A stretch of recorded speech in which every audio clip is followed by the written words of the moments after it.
Lagi kong sinasaisip na you can be the person you wanted to become. Samahan mo ng prayer, hard work, determination, and faith.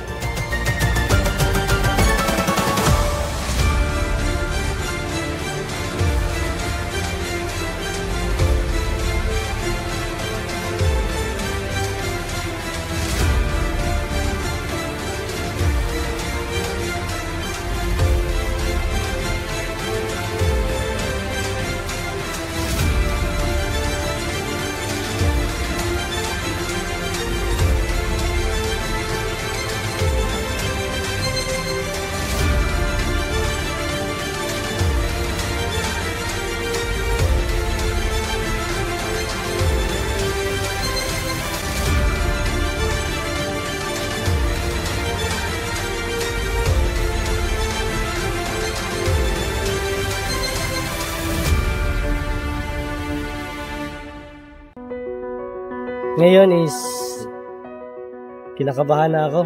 Hindi ko alam kung makakaya ko, pero ewan ko, kakayanin. My name is Gerald A. Durango from Cagayan de Oro City. My father is a retired Philippine Army, and then yung mama ko is a housewife. Na-inspired ako sa papa ko. Sabi niya, na kumuha ka muna ng kahit anong kurso na gusto mo, magtapos ka ng degree, 4-year degree, and then tsaka ka pumasok sa Philippine Army. Kinuha ko na kurso is Bachelor of Physical Education. Pagkatapos ko sa kurso na yun, nag-apply ako sa Philippine Army. Lumabas din yung finalist. At pangarap ko talaga yung maging sundalo. Gusto ko mag-support para talaga sa pamilya ko. The benefits of becoming a Philippine Army officer is, first is the opportunity to make a difference in serving our country. Another is physical fitness is developed. Another is adventure. You get to travel to different places. It can be on deployment or training abroad with different armed forces. You get to learn new skills such as skydiving, shooting, scuba diving, working with explosives, driving a tank, and many more. You can also pursue higher education like pursue your master's or even PhD. Quarters are also provided. There's also healthcare. There's also work-life balance where you get to spend time with your family.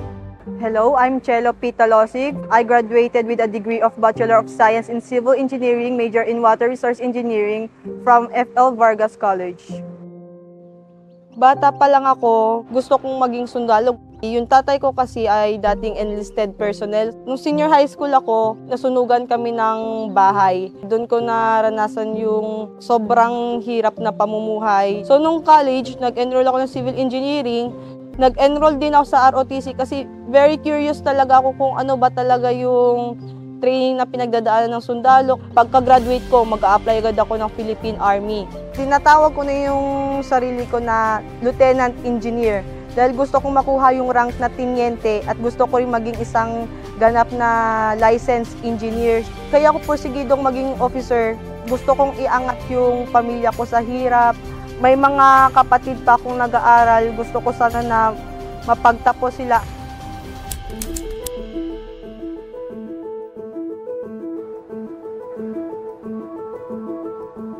Of course, like any other applicant, I am very nervous for what's about to happen tomorrow. I expect in the training that I will experience hardship, and I know that I can survive it. Goal kong makagraduate ng OCC, goal kong maging Army, goal kong makatulong sa sambayanan, kaya goal kong matapos itong training na to.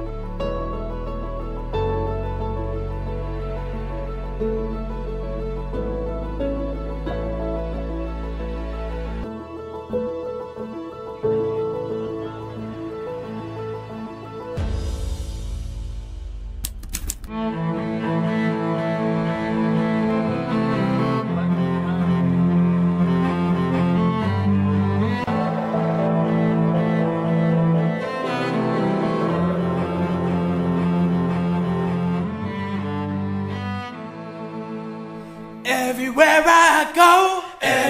I go, there's a dang private there, there's a drill sergeant there. When I go to chow, there's a dang private there. There's a drill sergeant there. When I go to chow, there's a dang private there. There's a drill sergeant there. Dang private, drill sergeant. Dang private, drill sergeant. Don't you leave me alone? Why don't you leave me alone? Why don't you take yourself home? Why don't you take yourself home? Ang pagiging sundalo ay hindi lamang isang profesyon o trabaho. Halip, ito ay pagsuserbisyo at paglilingkod sa ating bayan at kapwa ng Pilipinas.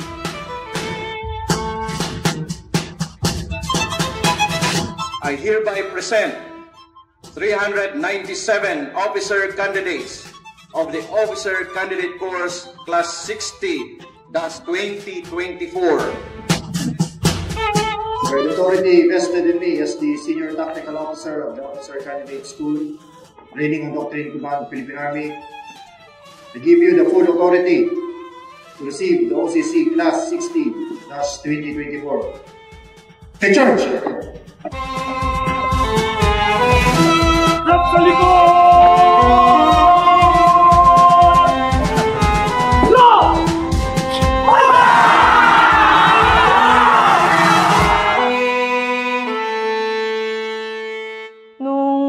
Naglalakad na kami papuntas dito sa sa OCS. Sabi ko, kaya yan, lakad lang yan. Akala ko talaga tatakbuhin, yun pala jogging lakad lang. So kaya yan, may lakas pa para sa reception. Pero nung naka-formation na kami for reception, tapos nagma-march off na yung mga senior namin, parang iba na yung kaba ko. Na-imagine ko palang isang first station palang, baka siguro mahimatay na ako. And ganun nga ang nangyari talaga.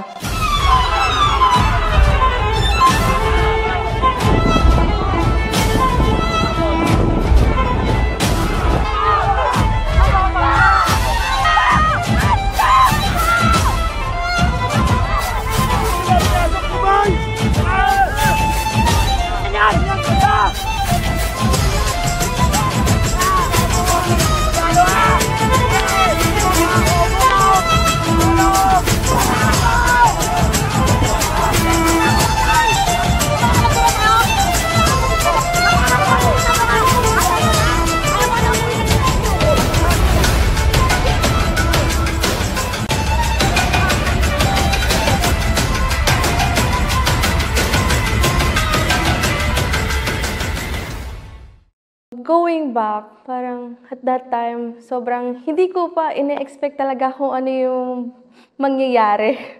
So, kung makikita nyo naman, everyone, na yun, na nakangiti ako during mismong reception. Kasi, sabi ko, nag-up down ako. Sabi ko, ito pala yun. Masakit pala. Tapos, during that time, kasi dapat may mga kasama ako.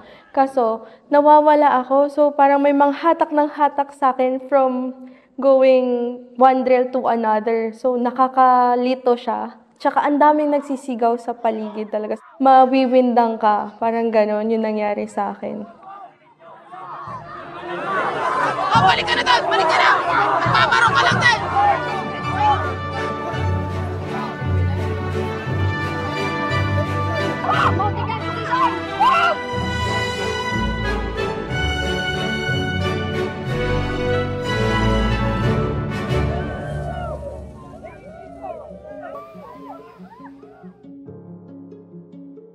Tapos nung may bombero na, akala ko talaga, tapos na. So sabi ko, tapos na, makakapagpahinga na. Baka pupunta na kami sa barracks, bibigyan na kami time mag-ayos ng gamit namin. Kaso hindi. Ang nangyari dun, tumakbo kami, may pa-hire, dam guard, hire pa. Tapos as in, bawal kang tumayo, huminga ng maayos. Talagang kailangan itataas mo yung paa mo, stationary jog, tapos mataas yung tuhod mo. So, ang hirap. Medyo nahihilo na rin talaga ako nun, pero ina-attitude ko, sabi ko, basta hindi nangingitim yung or namumuti yung mata ko, kaya gagawin ko pa rin yung pinapagawa nila. After nun, yun na, pinapunta na kami sa may bleachers para kunin yung sobrang laking bag na parang kasya isang 2 tao, gano'n, na duffel bag.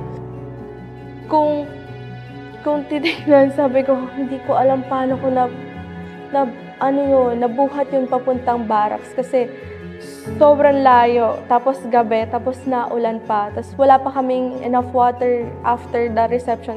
Thank God, nabuhat ko talaga to. Hindi ko in-expect na kakayanin ko.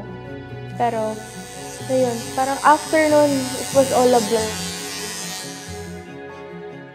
Mini-maintain natin sa kanila yung posture as soldiers.